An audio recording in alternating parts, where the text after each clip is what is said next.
Good morning, good morning. Right, Astra? Is it a good morning? You gonna come sit with me? Are you gonna come sit with me? Maybe? She's thinking about it. She's really thinking about it. Oh.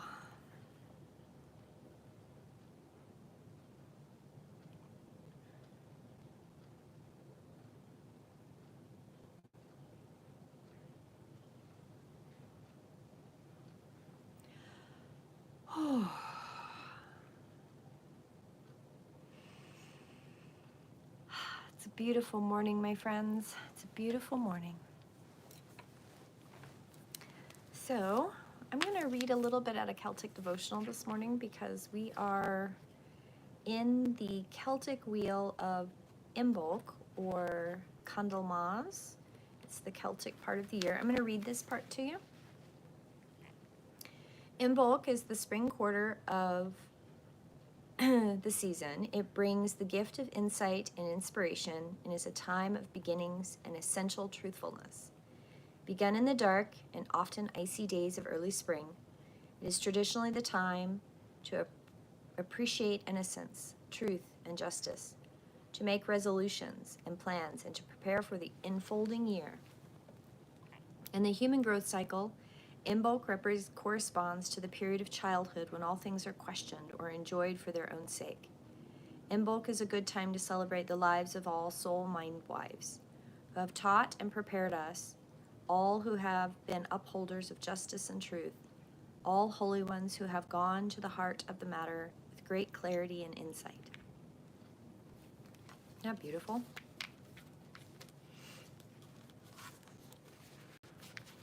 So it is Monday morning.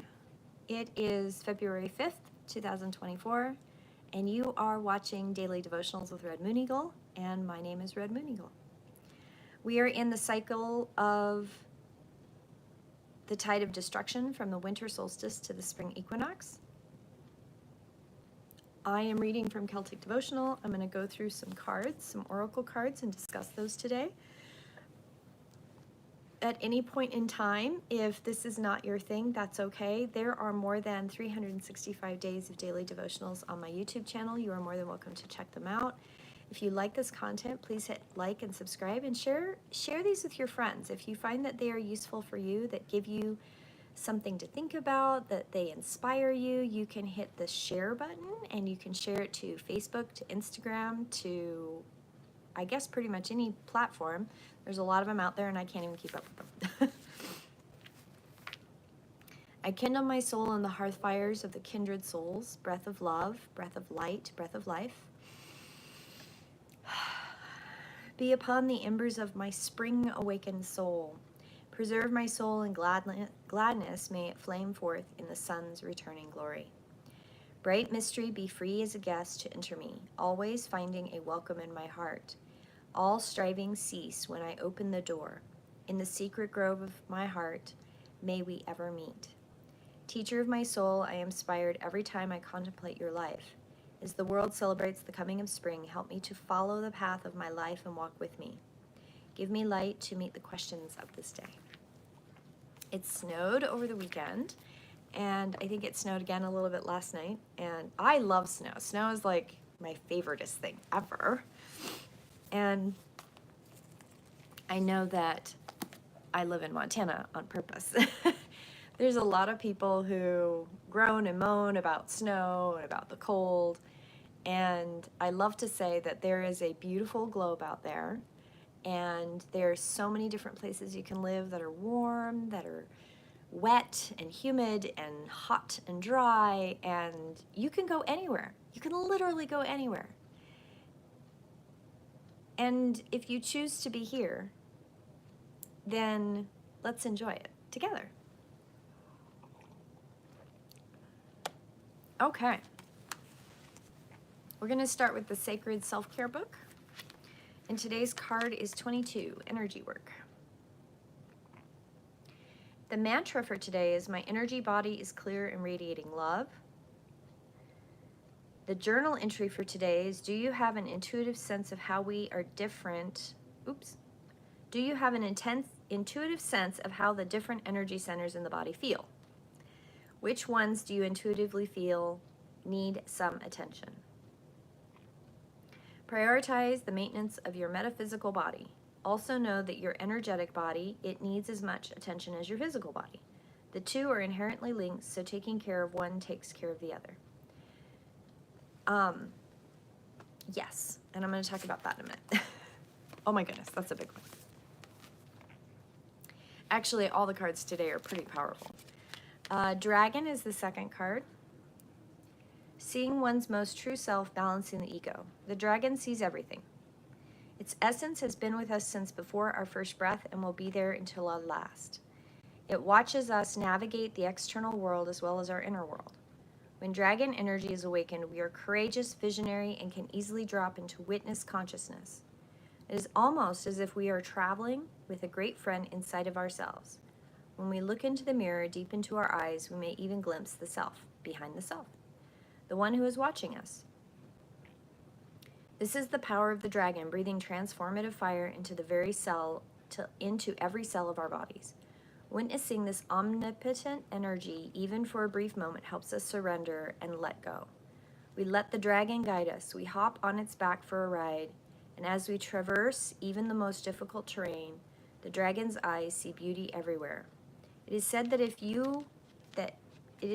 a yogi does not see beauty in the world, their Agni is dim. Agni is described as inner fire or sacred intelligence. May even just be the mention of dragons stir the members of intelligence within you. So, okay, I'm going to talk about that one in a minute too. Oracle card. We are doing Mystical Shaman Oracle today. The Council. That's a beautiful card. I just have to show that one to you. Isn't that beautiful? I love that. The Council are the luminous beings who hold the collective wisdom of humanity. They are the ones before whom you will do your life review when you cross into the world of spirit. A life review is when we place our good and our bad deeds on a divine scale and attempt to explain why we did not love or forgive, dare as greatly as we might have. Know that their wisdom is available to you at all times when you live with the state of yes, in an unconditional relationship with life. They remind you of your place around a sacred fire, which has been reserved for you since the beginning of time. You will claim it when you own your inner wisdom. The invitation of counsel has a message for you. Listen with your inner senses. The handwriting is already on the wall, so look about you and you will discern its meaning. Do not wait for further signs. Embark on the journey to love deeply, forgive sincerely, and dare greatly. Take the leap without requiring life to assure you of success. The medicine of this card, you are never alone. Turn to the council to find the guidance you seek and listen to the voice that arises spontaneously. Turn a deaf ear to that nagging voice from your ego that says that you are not up for the task before you. Create a spiritual feast for the council. Invite them to the altar every time you meditate or pray. Okay, so it's a really deep set of cards today. Yes, Astra. It's a really deep set of cards today. So I want to go back to self-care. So self-care in 22, energy work.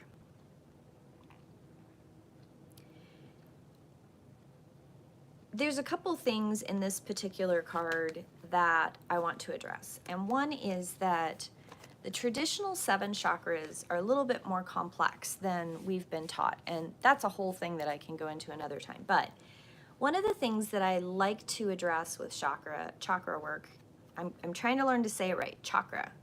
It's not chakra, it's chakra. I'm trying to get there.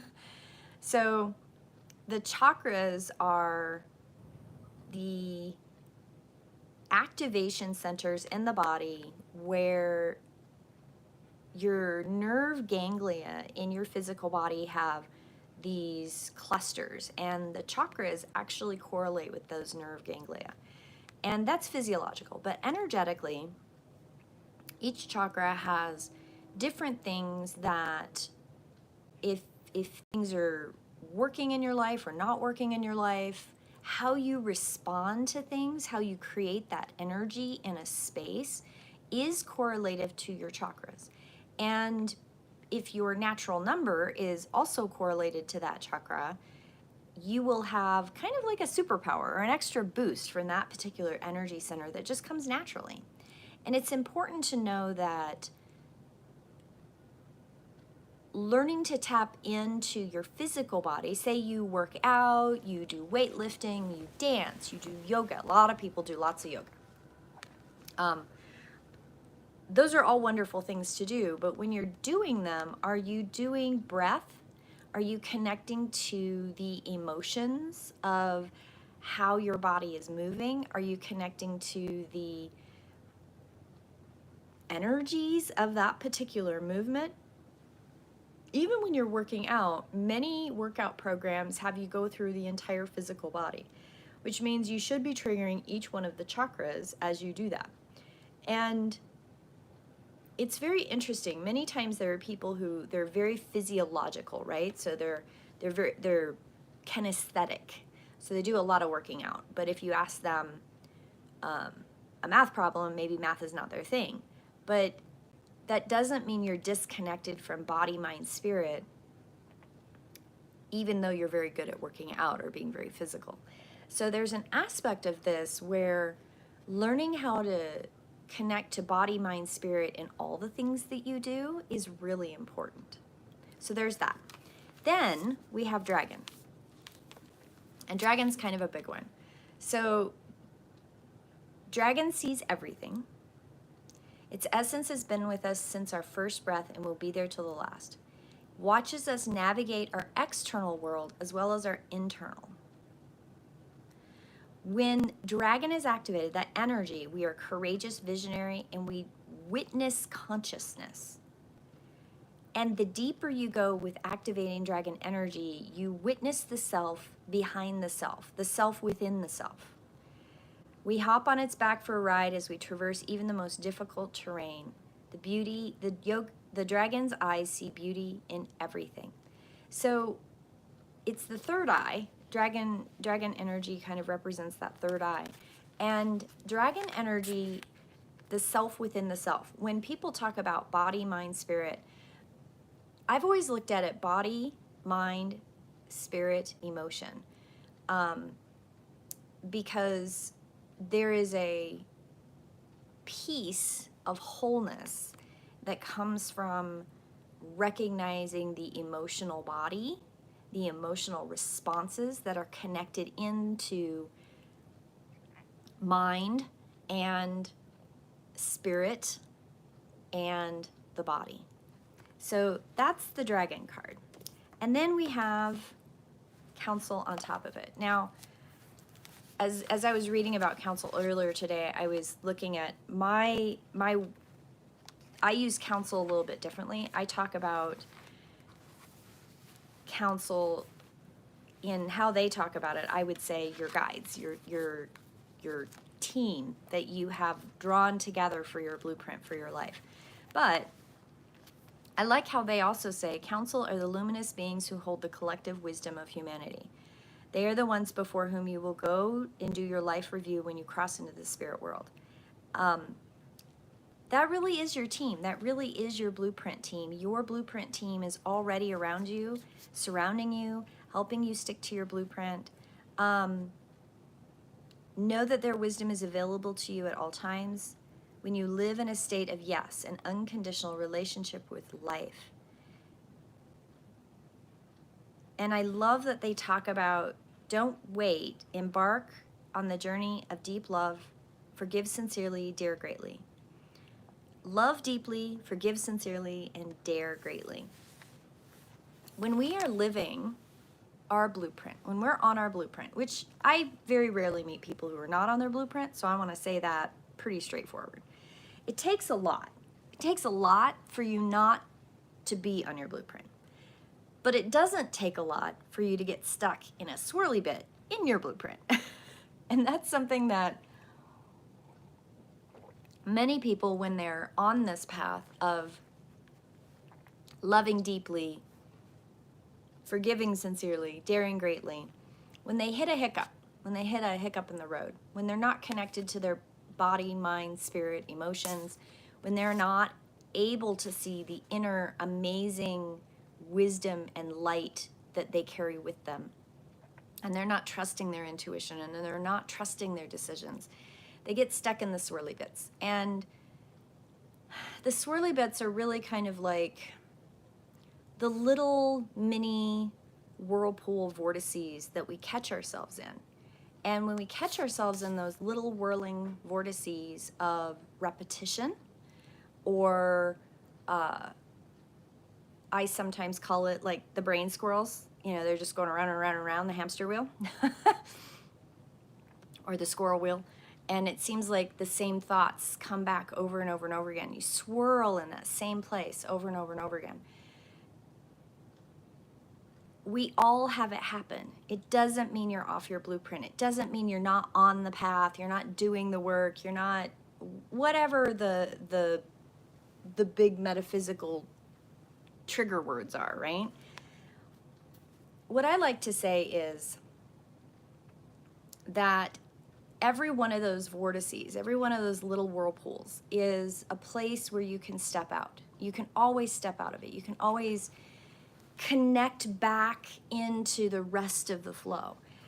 It doesn't mean it's easy. Oh my goodness, the human experience is so complex.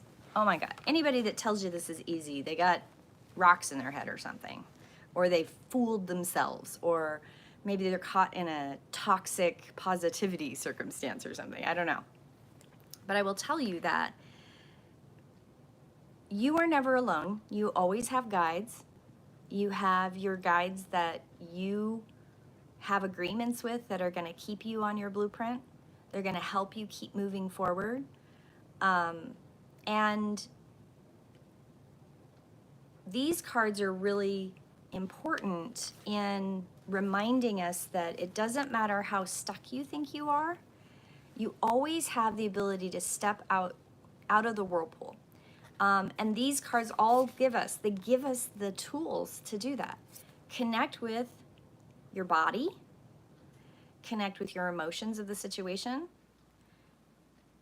I love how body, mind, spirit actually is missing what I call the shadow balance of the body, mind, spirit, emotional stuff, right? You have to have shadow to have light. There is a balance of flow with that. So if you're stuck in a whirlpool, that whirlpool could be a mind thing. It could be brain squirrels, right? And the brain squirrels are digging up the emotional shadow. So face the shadow, look at the shadow, embrace the shadow, and say, I'm really sucking at this, right? But then spirit is where you go, I'm sucking at this, or I'm trapped in this situation. Spirit is, I don't have to be trapped. I can listen to my guides, counsel. I can listen to that inner voice that says, I'm going to love myself deeply. I'm going to feel this emotion deeply. I'm going to forgive myself. I'm going to forgive myself for whatever shame, fear, disappointment trap I am stuck in. I'm going to love it. And I'm going to learn from it. And then I am going to grab the courage to witness the opportunity to grow from this. These cards reinforce things I have said for years with people, which is we have all the tools. We have all of them. We have all the tools we need to grow through any trauma. We can grow through any experience, any opportunity. We can grow through it using body, mind, spirit, emotion. And these cards reinforce that. So I'll use an example of someone that I've helped, a past client.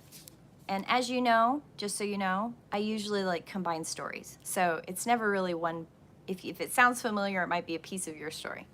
But I use that because of HIPAA, okay? So there's a particular person that I've worked with over the years, past client. I no longer work with this person. This person has grown and just catapulted off into the world. So this person was going to college to become a licensed clinical social worker. And this person had a really rough past. She was divorced. She had 3 grown children and 1 child still at home. And the child that she's still at home was disabled. She had, I believe, spina bifida or spina bifida, I believe.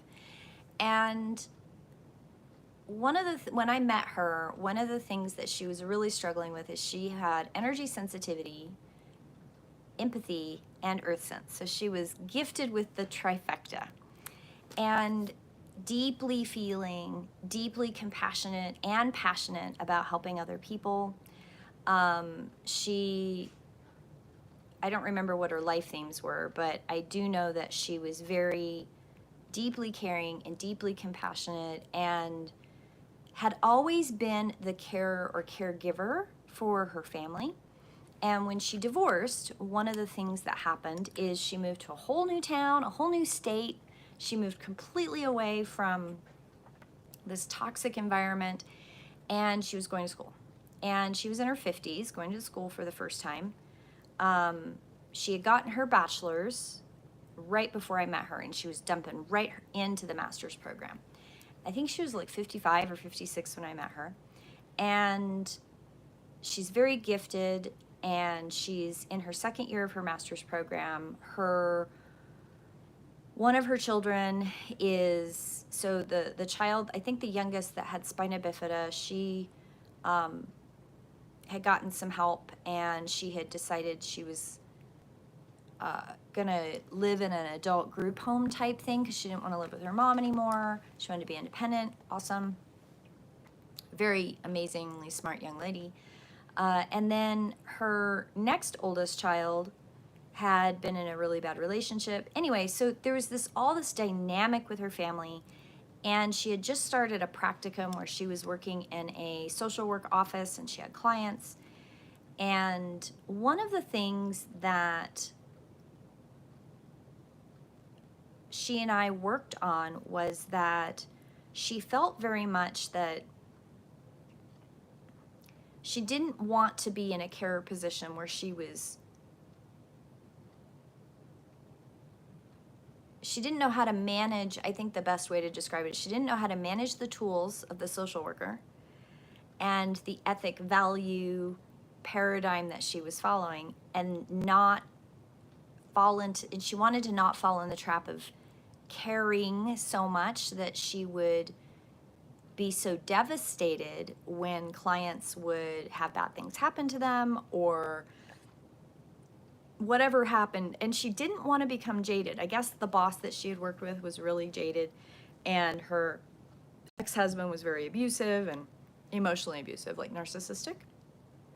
And so what we worked on was how to find the balance of body, mind, spirit, and emotion. And one of the cool things that I was able to help her with was help her connecting with her guides. And what was amazing is she goes, I feel like I'm feeling my counsel, right? My team with me, but I don't know how to trust it. And I was like, well, you have to be brave. You have to use the tools you have to stretch that. And she started using like little tests where she would ask the universe to bring her a sign. She asked one simple question. And she started learning to recognize when her guides were giving her guidance and when it was her brain squirrels, or when she was trapped in that emotional whirlpool. And it was really interesting. This is somebody who very religiously spiritual from a different tradition than I was, but she started doing yoga, and then she started doing these really interesting meditative exercises. She went to a couple workshops, and over time, it was really very much after she graduated and she got her first job as a licensed clinical social worker. She was working on that final licensing phase, and she had kind of an epiphany. She says, I think I figured out when I start to swirl. And I was like, okay, what is it? And she goes, when I swirl, I look for somebody to take care of. And I was like, oh, that's fascinating. She goes, yeah, I'm swirling and I'm stuck in this place. So I go take care of somebody else so that I don't have to address my swirl. And that actually creates a bigger swirl. I was like, wow, that's a really fascinating insight. I kind of like that. And one of the other things that she started utilizing in connection to body is she started recognizing that anytime her heart chakra, anytime any of this area right here got stuck energetically and wasn't moving, she would swirl. So her chakras and her physiological body's connection to the chakras and the swirly bits getting stuck in the same rut going around and around and around, she started to be able to feel it and recognize it in her body. And she would do deep breathing, she would do tapping and humming and using sound to release that heart chakra so that the energy would continue to move and she could get unstuck.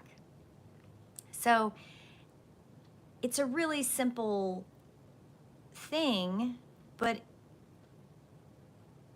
it's also complex, and yet it's not complex. It is really simple. And one of the things she had said to me way back at the beginning when I first started working with her was, I feel like I'm not on my path. I feel like I'm not doing what I need to do. I'm going to school. I started on this thinking, okay, this is what I need to do. And she goes, I feel like I'm just stuck. I feel like every experience just shows me the same problem that I have, that I give myself away to the people around me and I have nothing left for myself. And as we worked together and as she did the work, right? I'm just here to support the journey. The work that she did, she found a loving partner that she was absolutely head over heels with. She remarried. She was on her work path. And last I heard, she's absolutely blissfully happy. And had found more balance in her life and had found more balance with not getting stuck in that swirl so much. I haven't heard from her in a long time, but she is the person that I thought of when this came up. And you know, there is a connection between listening to your guides. Everybody's got guides. Everybody has them. You're not alone. You have the courage. You have the resilience. You have the love. You have the care. You have all of the tools you need to take care of business and do your thing, to dare to do greatly. And you have this amazing human meat suit that the goddess, God, the creator, Mother Earth gave you here on Earth. And that body has all the tools to help us keep moving on that path. Stagnancy is not stillness. Stillness has movement within it and is not stagnant. Stagnancy is a whirlpool. So a little bit longer daily devotional today. I hope you all have a beautiful day. And those of you that have been watching for a while, yes, I did have a cold and then I got strep throat. I was not doing daily devotions with that. I lost my voice for like 3 days. But I am back rocking and rolling, a little bit of antibiotics in my system. And I'm feeling much better. And I am back doing daily devotions. So I hope you all have a beautiful day, my friends. And I will see you in prayer. Blessed be.